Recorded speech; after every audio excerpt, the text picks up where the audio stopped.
Bonjour, bienvenue, un jour, une parole. Aujourd'hui, Jean 17, magnifique prière sacerdotale de Jésus. C'est Jésus qui parle en faveur de ses disciples.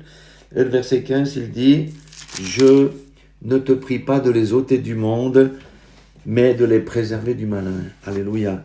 Nos frères chinois sont dans la tribulation. Nos frères iraniens le sont aussi. Nos frères pakistanais sont aussi dans la tribulation. Nos frères qui sont dans les pays arabes sont dans la tribulation. Ne pensez pas que nous, les églises occidentales, nous allons échapper à la persécution et à la tribulation.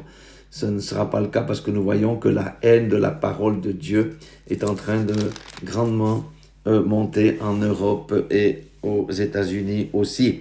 Et au verset 14, Jésus avait dit, « Je leur ai donné ta parole et le monde les a haïs parce qu'ils ne sont pas du monde. » Et nous voyons au travers des lois qui sont faites, au travers des philosophies qu'on essaye de nous imposer que la persécution, pour le moment, elle est encore à des niveaux psychologiques, etc. Mais ça va aller en s'intensifiant parce que le temps est court et l'antichrist, le diable plutôt, le sait très bien. Donc le Seigneur ici nous donne une parole d'encouragement. Il a dit, je ne vais pas vous ôter de la persécution ou des tribulations ou du monde, mais il nous promet de nous préserver du malin. Ça peut être l'intégrité physique, comme je l'ai dit, mais ça peut être aussi beaucoup la séduction, parce que la séduction va emporter un grand nombre de chrétiens.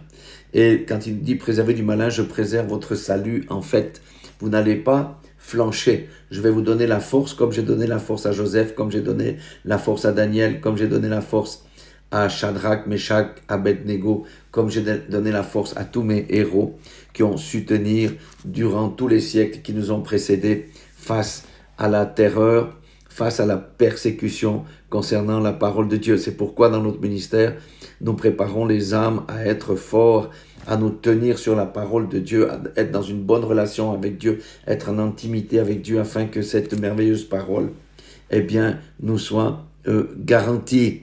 Nous vivons dans les temps de ténèbres, nous le voyons, mais le Seigneur nous promet d'être avec nous. Il était avec les Hébreux lorsqu'ils étaient dans la fournaise.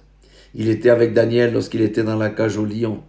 Il était avec Joseph lorsqu'il subissait la persécution de la femme de Potiphar, et il l'a préservé.